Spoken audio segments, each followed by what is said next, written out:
I've got Larry Goldberg here who is going to set me straight because, I'm always off on some wild tear. And and sometimes Larry agrees with me, so it's okay. Listen, Larry, this is what I thought was the most interesting thing today, even though the last week needs a lot of going over. But Yeah. Sawyer Merritt says, opinion. I think Elon is realizing that despite the promises made by the new administration, and the Republican controlled Congress and all of the campaign platforms they ran on, the current incentive structures and entrenched special interests in government make it nearly impossible to enact any kind of meaningful long-term changes to address the big issues we face. So while Doge will continue to do its thing and do great work, as Elon has said, it seems he's mainly now focused on using his companies to take matters into his own hands and drive us toward a future sustainable abundance. Matt Van Swol answered that. He says, I fully agree with this take. I think the appetite to cut spending in Congress was much lower than even he ever anticipated. Doge has done incredible work, but the GOP has failed to materially implement any of the cuts. He says, I, for one, am deeply disappointed. Caicus Maximus, I don't know who that is. Caicus, I don't know. Anyway, Elon Musk answers back. He says, yeah, sigh. so, so, what did you think? I have only one comment on that. Okay, one comment. Yeah, sigh. Sigh. Yes, right. I mean, it just, the way Congress is structured, and we have our Constitution to thank for that. Yes. It's unfortunate, but there's no solution. You know, look, the 60-person rule is not in the Constitution, Right. but it prevents the Democrats, when they control the Senate, from rolling over the Republicans, and it prevents the Republicans from rolling over the Democrats. I mean, as George Washington pointed out, parties are the death of democracy. We're a republic, Right. and within that republic, we operate under a constitution. The problem is we have developed practices which undermine the very concepts of that constitution. We've allowed Congress more power than I think is found in the Constitution. We've allowed the administrative state powers which never existed. There was no administration in the Constitution, and yet we've established this gigantic administrative state, by far the largest organ of government. And so, how do we navigate ourselves forward? Clearly, the president is the captive, subject of this practice. The Congress no longer passes a budget. It just passes continuing resolution after continuing resolution. I don't know what year the underlying budget that this continuing resolution is continuing, but it was like 20 years, maybe 20 years ago that it was established. And so this is a very bad situation for us. It's a bad situation that the president has to rule by presidential decree and Congress has to rule by continuing resolutions. And then they use the courts to mess everything up. They use the courts to apply the brakes to the president, and so we have this administrative state. Fortunately, the administrative state has been somewhat reined in, but now we have, district judges that need reining in, and I think before this administration is over, the courts will have reined in the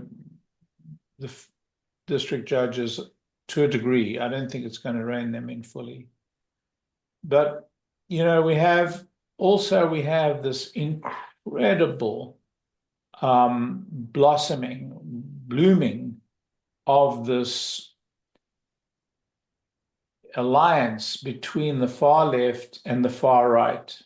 So you have Hamas and the communists joining hands. I mean, it is the strangest thing in the world. And you have, of course, this racist, this sort of white Ku Klux Klan joining hands with this black Ku Klux Klan. You this extraordinary racist, Mess. eminence. Yeah, yeah. Emanation, which complicates the situation very dramatically. So yeah, we have a lot of problems. And it's really hard. It's really, really hard. And ruling by presidential edict is not a solution. So, of course, I'll put my positive spin on this. Of course. Of course. Tell us what's the good news Friday So, take on this. so I've got you with regard to the Congress. I wish they'd done more, but they actually did a lot. And as it turns out, the congressional budget that has been put forth that the Senate will now probably pass roughly as is does not include the DOGE cuts. Those DOGE cuts are in addition, and does not include the tariffs. The tariffs are in addition. And then I take into consideration Besant's comments that you and I discussed from about 3 weeks ago, where he said, this has got to be a 3-year deal. We can't do this in 1 year. It'll break the economy. So it's a 3-year deal. We've made a down payment on getting the deficit down through DOGE, through the tariffs, and through the congressional budget. Randy, do you realize which year this continuing resolution applies to? The next 10. Well, it's not a continuing resolution. This is a budget. No, it's a continuing resolution. Well, because it's this, what do you call it? This what do they call it? What do they refer to this where you only need the 50 votes? It's a continuing resolution. Yeah, but they have another name for it. Sorry. Reconciliation, right. Only reconciliation. Reconciliation is just a continuing resolution. Oh, I see. I didn't know that. Okay. So it's not a budget, because a budget really, I mean, it's a continuing resolution. I mean, it's nothing but taking the previous year's budget, making some adjustments to it, and saying we're reconciling. I see. The expenditures. Yeah. I see. Okay. I didn't understand that. Thank you. Okay. So you've got a continuing resolution, but you've got, I think Besant would agree that in fact, he said this today, continuing analysis I'm sorry, I didn't get the quote down. Darn it. He basically seemed to have made the point today as well. It's a 3-legged stool, and we've made progress on all 3 legs of the stool. And this is what he's looking for. We have, there's no doubt about that, but the progress has been inch by inch. Look, I've done an analysis, a very deep analysis of the healthcare costs in this country. I did that study earlier this year or late last year about where is the budget heading to, and I came up with the answer that it's not our Social Security, and it's not our armed forces or defense, and it's not really any other part of government, but it is principally healthcare that is bankrupting us. Right. Take the $1.6 trillion deficit, 800 million of that deficit really is wrapped around healthcare. And if you go to the out years, as you see that deficit rising and rising and rising, the rising component of that deficit more than anything else is healthcare. Right. And unless you rein in the healthcare costs, all the other work is right. It's like, just adjusting the deck chairs on the Titanic. So then, but let me just finish the point. there is a way forward on healthcare. And it is very clear and it's almost inarguable.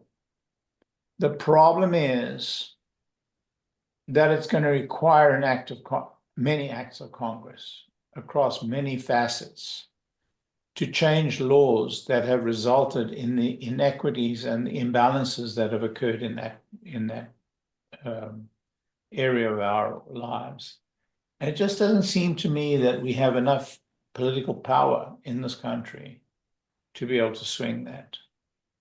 Okay. All right. Well, Brad Gerstner last night, Gerstner, right? Anyway, in BG2 and in their first broadcast in 3 weeks. I've been waiting and waiting and waiting. Yeah. Anyway, Brad was very, he's like me, super optimist.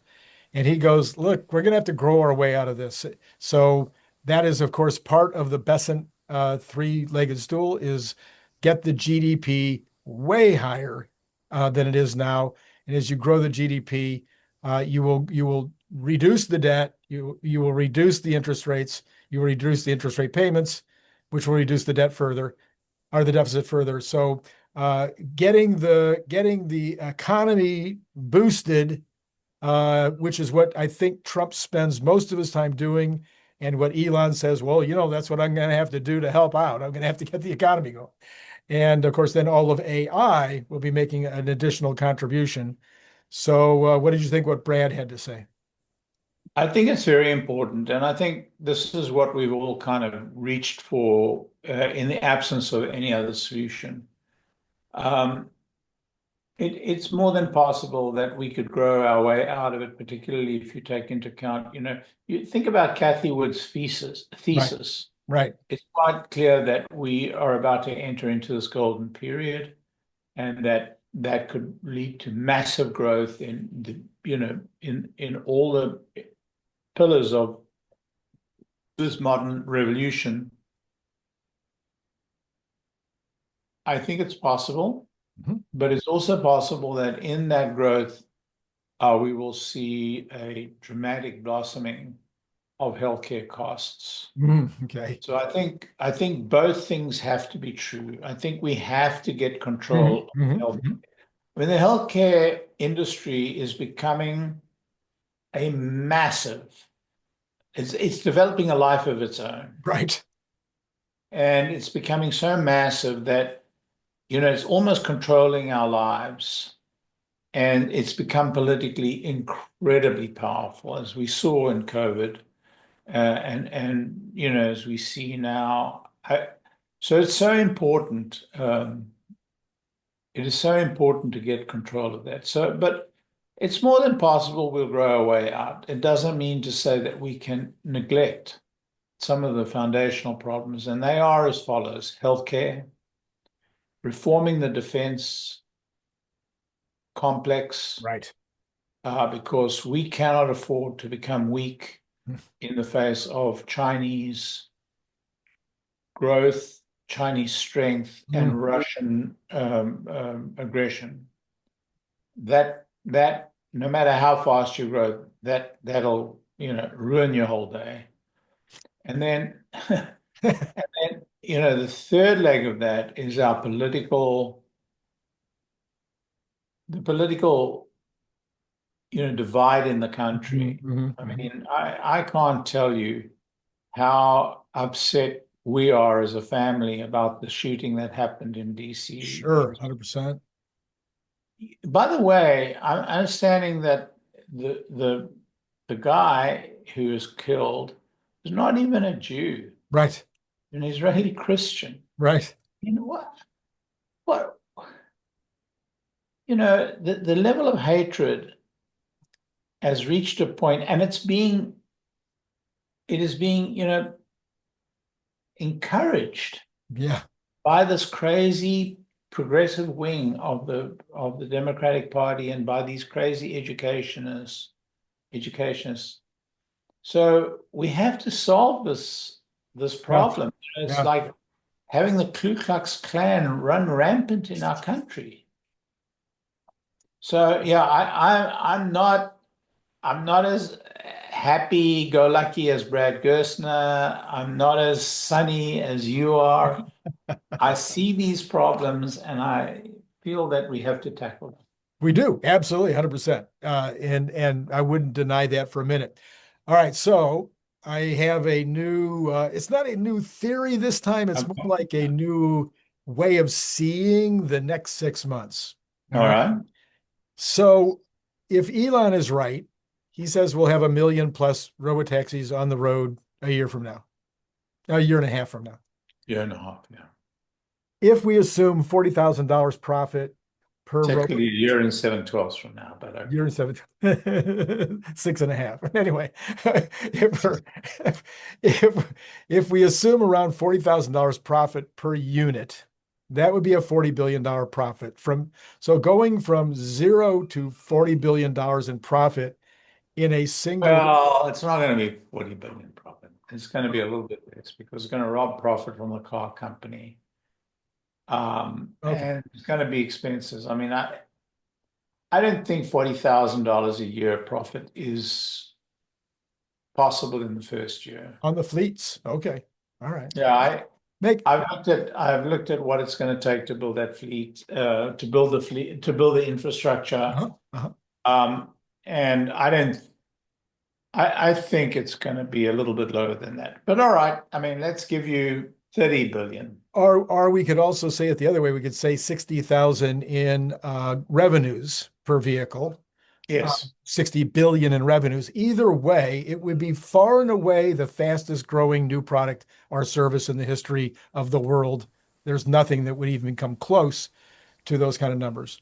But, you know, building that infrastructure and getting to that level of run rate is going to be something else. So if you look at the rate of growth and that run rate, you're not going to end up with 60,000 or even 50,000 of revenue per vehicle for that whole year. You'll be at that by the end of, yes, the run rate. Yeah, you'll be at that run rate. Yeah. Exactly. Okay.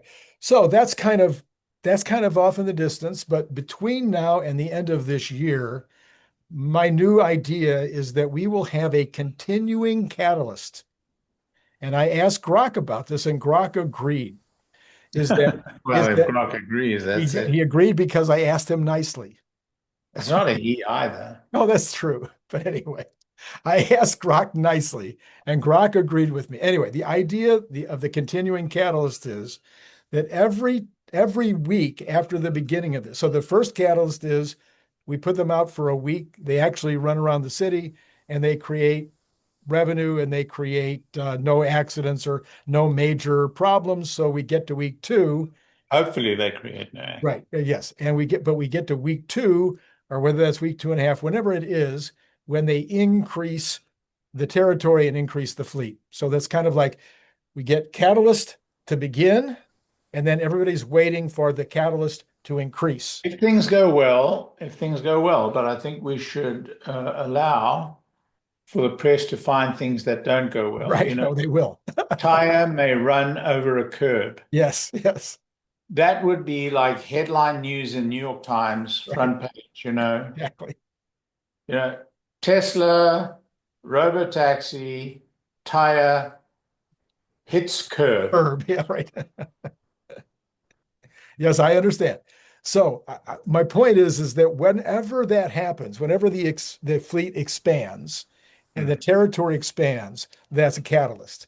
So there's and don't think it's going to happen that quickly. I think it's going to happen that slowly. Yeah.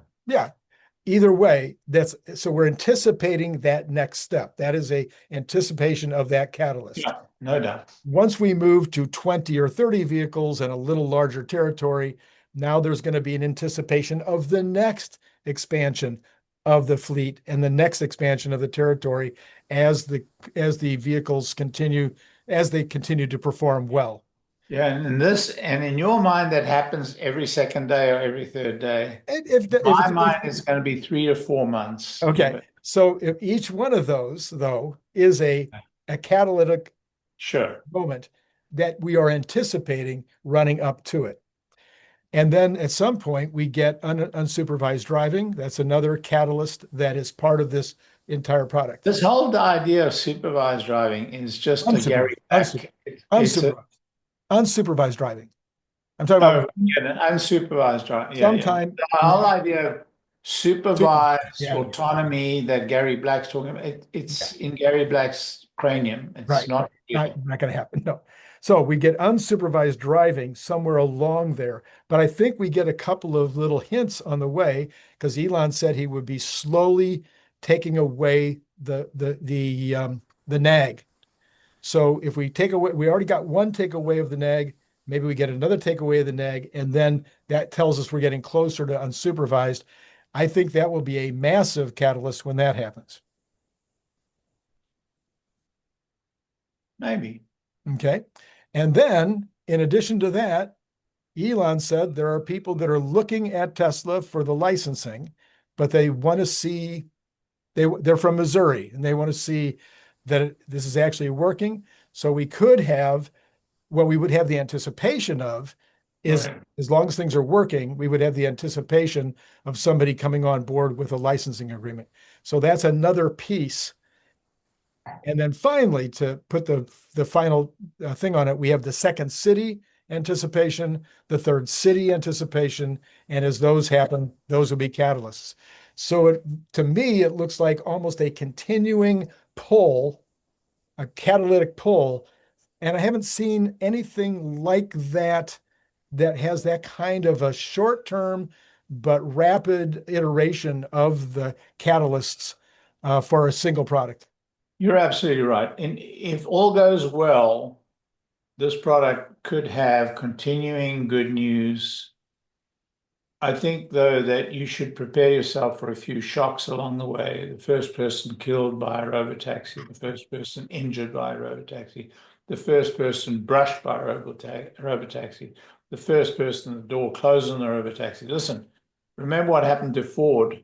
Their subsidiary that was building this thing dragged somebody along the street. Right, Now that wasn't the problem. The problem was they lied about it, and right. one doesn't expect Tesla to do that. But you can expect the press to be all over Tesla when that kind of thing happens. You know, when cars catch fire today, it doesn't matter whether it's a Honda, Toyota, or a Chevy that catches Right, fire, it's a Tesla. You know? right, exactly.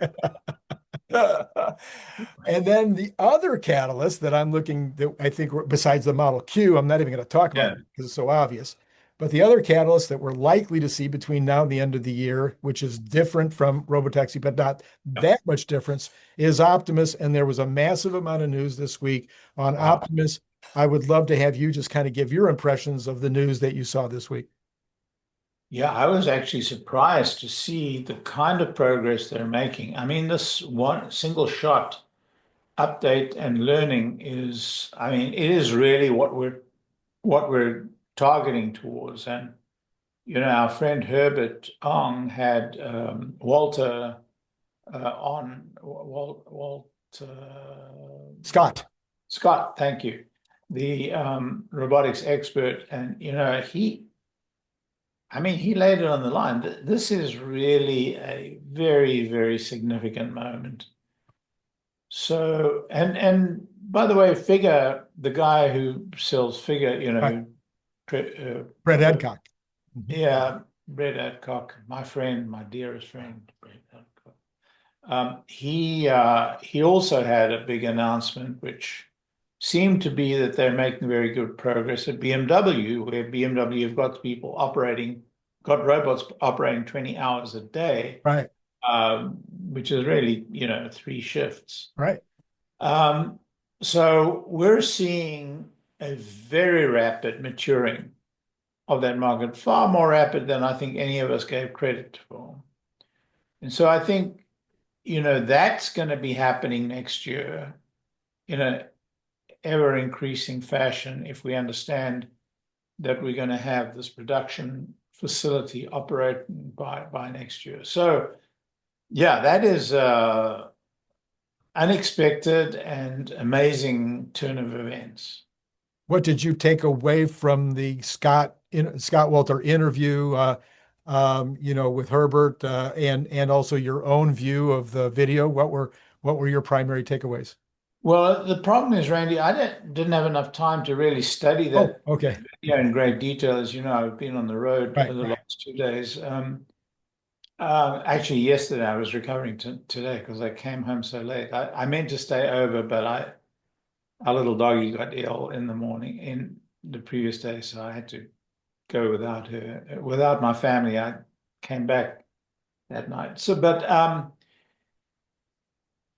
I, I think that Walter is he is clearly the most experienced of all of us Right. in Right. this field. I defer to him in this field the same as I do to James Downer Yeah. in pure, in a pure theoretical sense. But Walter's built robots. Right. He understands robots. He spent his life, in that field, and he has a lot of experience and accomplishment behind him. So, I mean, he's telling us that this is a huge step forward. He's telling us that this is evidence that we're moving towards the goal that Elon has set. And so as long as these videos are real, and I have every reason Oh to yeah. Oh believe they yeah. are, I think he's pointing to potentially great things coming next year. So a lot has been said the last few days. I started mentioning it at the beginning of the week, and then other people have chimed in during the course of the week that Elon seems to be really having uh, come back and put his nose to the grindstone, even though we know he was in DC, I think, on Wednesday. But that a lot of activities happening that a higher level of customer facing or stock owner facing or enthusiast facing information seems to be coming out right now. He did 3 interviews in the course of the week. What are you thinking about Elon's energy, uh, Tesla Tesla centered energy right now? I've never had any concern. I'm not like Dan Ives. I've never had any concern on this front at all. I don't get dejected when he's busy with Doge, and I don't get excited when he appears to be concentrating.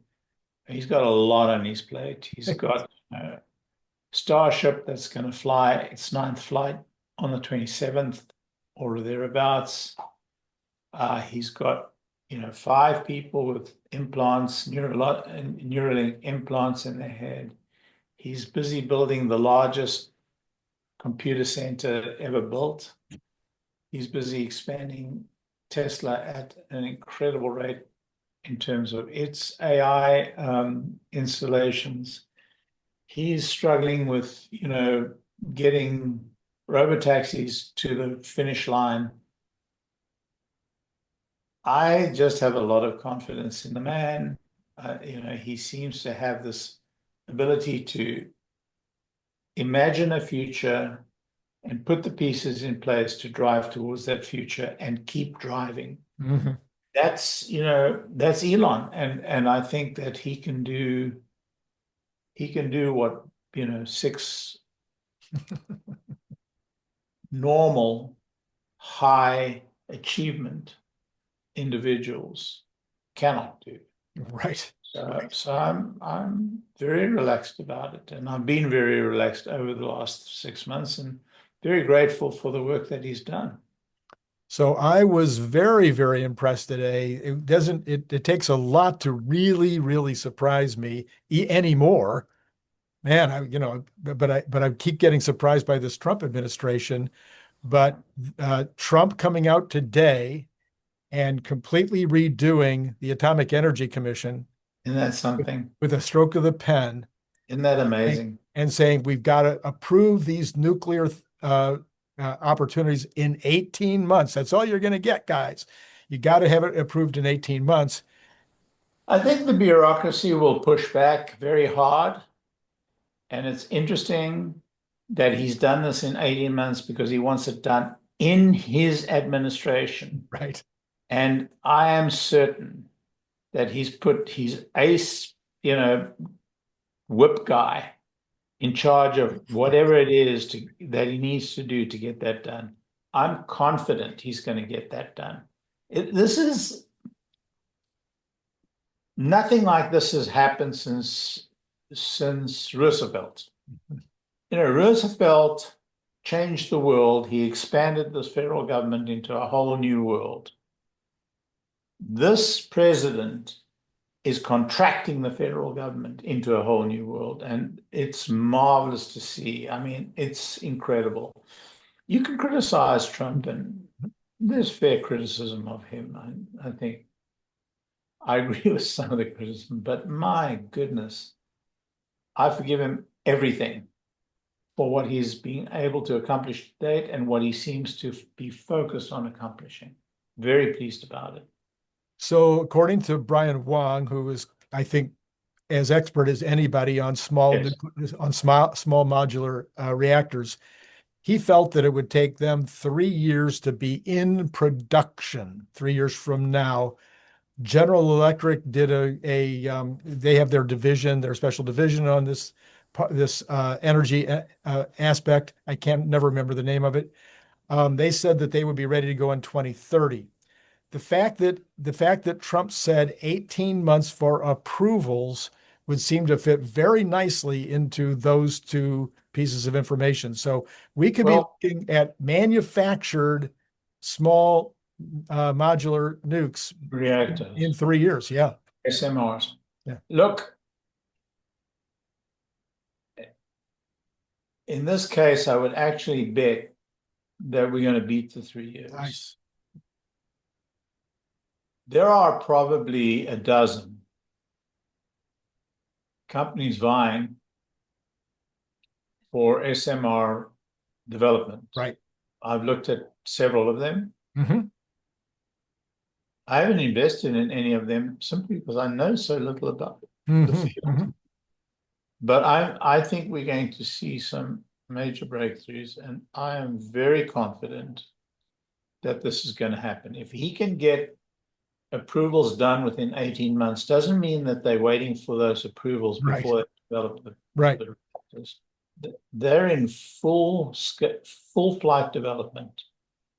And I think that the successful achievement is going to be done by somebody whose name is not known. I guess it will not be General Electric. And you'll guess it will not be General Electric. Yes. Well, again, they're only talking about 2030, and I know some of these other guys think they can do it short of 2030. Musk says he thinks there could be electrical shortages by next summer. Yeah. We know that he has been apparently buying all the transformers in the country and locating them in South Texas or in Austin.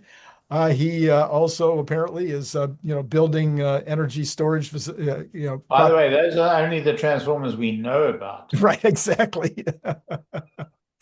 And then, of course, he seems to be selling most of the battery storage units to himself, either to Tesla. No, I mean, those sales are going swimmingly. I mean, so I've got a little bit of insight into that. Oh, okay.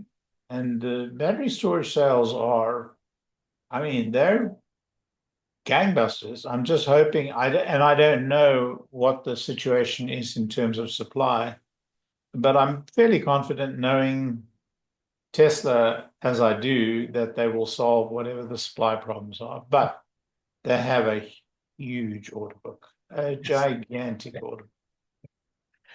So then I thought that the stock, meaning Tesla, would take off like crazy midweek when Secretary Duffy said there will be rules, and these rules will,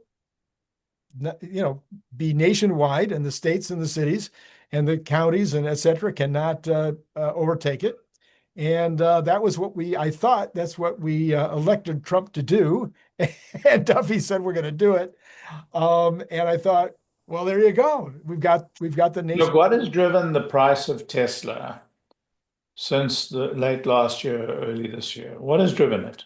Well, the Trump presidency. Institutional purchasing. Oh, I see what you're saying. Okay. Mm-hmm. That's what's driven it. Okay.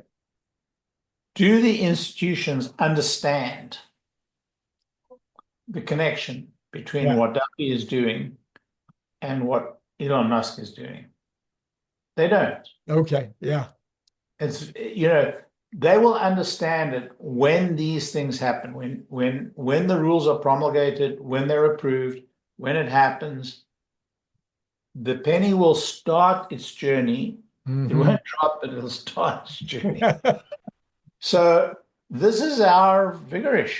This is where we shine. We understand these connections Right. and the importance of these connections. It's going to take the institutional investor a little while. Gary Black may get there a little bit before they do, but not much, not much before that.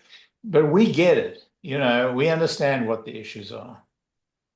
All right. So the last thing on my list today, Larry, is the bond market. We did see the bonds start selling today. Yes, they do. And then uh, uh, President Trump has said many, many times that when Bessent gets on when he's in an interview, that the market goes up. But in this particular time, the bonds sold off after Yeah. Bessent got on. I read everything he said, and I couldn't figure out why the bonds didn't like what he was saying. Yeah. Yeah. It's not that they didn't like what Besant was saying. They didn't like what Trump was saying. I see. I see. And so, look, Trump is confrontational. And some of the confrontation is for the drama of it. And some of the confrontation is very calculated towards a goal. Hmm. Many of those confrontations really spike the market. I mean, spike it the wrong way. Spike interest rates.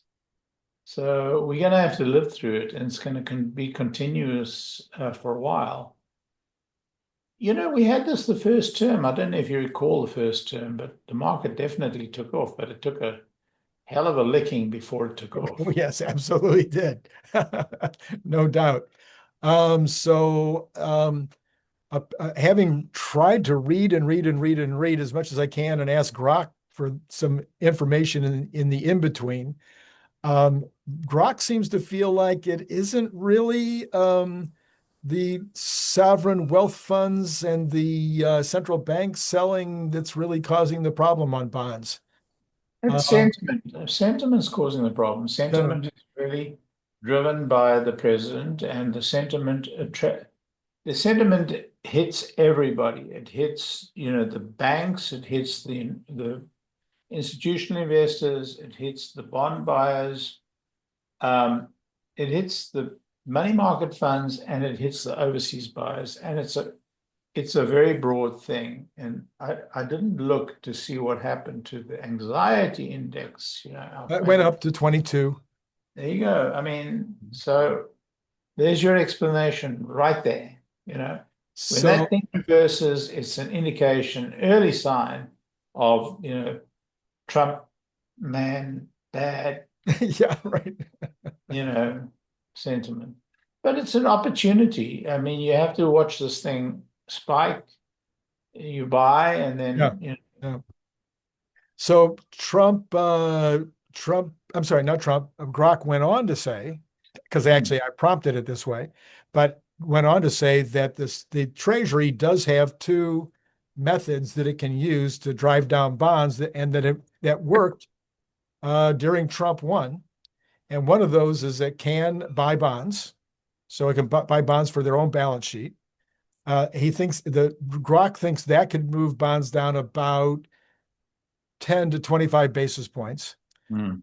But Grok also thought that the thing that would move it more would be to change the rules with regard to banks buying bonds, and that would allow. Banks are so full of bonds right Oh, now. they are. I mean, you just look at Bank of America's bond holdings. They're going to have to hold those bonds for like 20 years, 30 years. I mean, I don't think the banks are in a position to own bonds, to buy bonds Buy right now. bonds. Okay. So I suggested one of the things on my list. I didn't ask Grok about this, but one of the things on my list was I thought Trump should call on American patriotism among not only the average guy on the street like you and me. Well, you're a little more average than I am, but people that would be likely to make investments call on patriots to invest in bonds, but then Well, I own bonds. I mean, I own you're bonds. already a patriot then. There you go. Yeah. Yeah. But call on the billionaire class. Call on the billionaire class to invest in bonds. Well, you could force them to buy bonds. You could, yeah. You could force them to buy bonds. Look,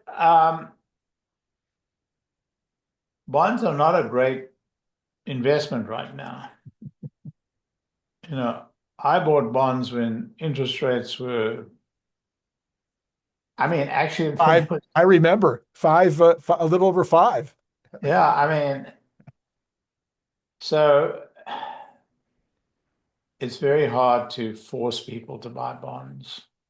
Now, governments in the past have forced people to buy bonds. During the war, they forced them to buy bonds. Yeah. And then they encouraged them very highly. I think that's tough sledding. Okay, so he did. I said that was the last subject, but I'm gonna make myself a liar. Speaking of forcing, Trump said today that Samsung and Apple, calling them out specifically, would get 25% tariffs if they didn't move their production to the United States of the products they're going to sell in the United States. And I think that that is not constitutional to make any kind of a demand on a company individually in that No, way. but he's saying he's going to slap a 25% tariff on all phones Okay. imported. And since Apple and Samsung are like Yes. they're the ones who will pay the tariffs. So I think it's fair enough. Look, Jeff Lutz could teach them how to make phones here in this country. He could. And I don't see why they don't make phones in this country. Listen, we are talking about the most unimaginative CEO in the history of major US companies, and boy, there is a history of unimaginative CEOs. Tim Cook should be fired. He should have been fired 10 years ago. Tim Cook is not a wartime CEO. Tim Cook has milked and milked and milked this cow for a long time. But it's time for Apple to take that incredible resource it's got, that incredible ingenuity it has, and reharness it. Listen, one of the geniuses of Apple design has joined forces with who? With OpenAI. OpenAI, yeah. How did Ivy allow that? I mean, how did Tim Cook allow that? Allow that, yeah. So the guy has, he's blown it. And I've been calling that for years now. I've been negative about Tim Cook for years now. The courts have finally turned around and recognized that he's been running a monopoly, and he's been running, he's been price gouging his small investors. Look, I have an investment. I had an investment in a game company that had, their game on Apple and basically Tim Cook destroyed them. Literally destroyed them by making changes. 4 or 5 years ago, they changed the rules. They absolutely closed that company down. Wow. Young man, tremendous promise, whatever, and they just destroyed him. And that money was poof. As far as I'm concerned, Tim Cook is cooked. Okay, and Apple is like the GE. I said this in a post. yes. Apple is like the GE of 2000. Right. It exists in people's minds only. They're only paying the premium for it because it's in their mind, but the company is cooked. Yeah. And they have geniuses working for them. They have brilliant people. Yeah. Yeah. They've established the platform of brilliant products.